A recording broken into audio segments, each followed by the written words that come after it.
ஆண்டவராகிய இயேசு கிறிஸ்துவின் இரத்தத்தினால் மீட்கப்பட்ட தேவஜனமே, இந்த நல்ல புதிய மாதத்திற்காக கர்த்தரை ஸ்தோத்திரிக்கிறேன். கடந்த 8 மாதங்களையும் கண்ணின் மணி போல நடத்தின தேவன், இதோ இந்த புதிய மாதத்தையும் ஆண்டவராகிய தேவன் நமக்கு ஆசீர்வாதமான மாதமாய் அவர் மாற்றித் தருகிறதுக்கு அவர் வல்லவராயிருக்கிறார்.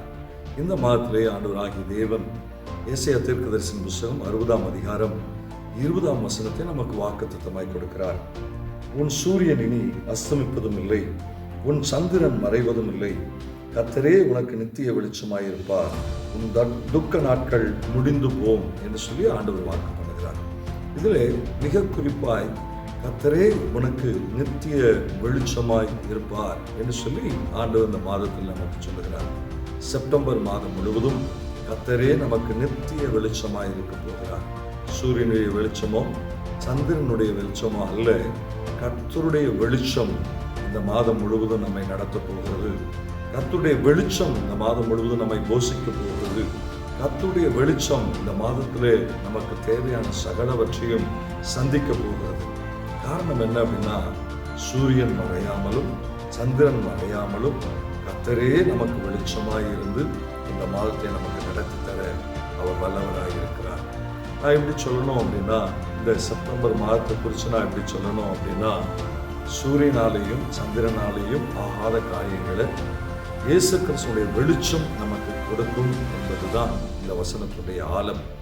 நம்முடைய சொந்த பந்தங்கள், உறவின் மக்கள், நமக்கு அறிமுகமானவர்கள், இவர்கள் செய்கிற உதவிகளை விட, இவர்களை நம்பி நாம் பெற்றுக்கொள்ளுகிற ஆசீர்வாதங்களை விட கர்த்தரே நமக்கு இந்த மாதத்திலே பெரிய ஆசீர்வாதத்தை நமக்கு கொடுக்க அவர் வல்லவராக இருக்கிறார். கர்த்தரிடத்திலிருந்து தான் நாம் ஆசீர்வாதத்தை பெறப்போகிறோம்.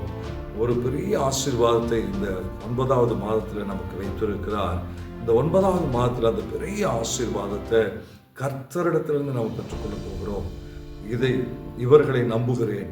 இந்த மாதத்தில் நான் செய்கிற வேலைகளை நம்புகிறேன், நான் செய்கிற பிஸ்னஸஸ் நான் நம்புகிறேன், இதிலிருந்து எனக்கு ஒரு ஆசீர்வாதம் வரும். அல்லது என்னுடைய சொந்த பந்தங்களிடத்திலிருந்து எனக்கு ஆசீர்வாதம் வரும்.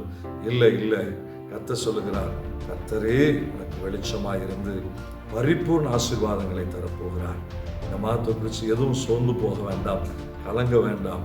கர்த்தரே வெளிச்சமாக இருந்து இந்த மாதத்தை ஆசீர்வதிக்க போகிறார். விசுவாசத்தோட ஜெபிப்போமா? சர்வ வல்லமையுள்ள எங்கள் நல்ல தகப்பனே, இந்த வார்த்தையில் நீங்கள் சொல்றீங்க, இந்த துக்க நாட்கள் முடிந்து போகும் என்று சொல்லுறீங்கப்பா. ஆண்டவரே, எங்கள் துக்க நாட்கள் முடிந்து போகிறது என்றால் நீங்க உங்களுடைய வெளிச்சத்தினால் எங்களை ஆசீர்வதிக்கிறீங்க. கர்த்தரே எங்களுக்கு நித்திய வெளிச்சமாக இருந்து இந்த மாதத்தை ஆசீர்வதிக்க போறீங்கப்பா. எந்த ஒரு குறைவும் இல்லாம நித்திய வெளிச்சமாக இருந்து இந்த மாதத்தை நீங்க நடத்த போறீங்க. நாங்கள் விசுவாசிக்கிறோம்.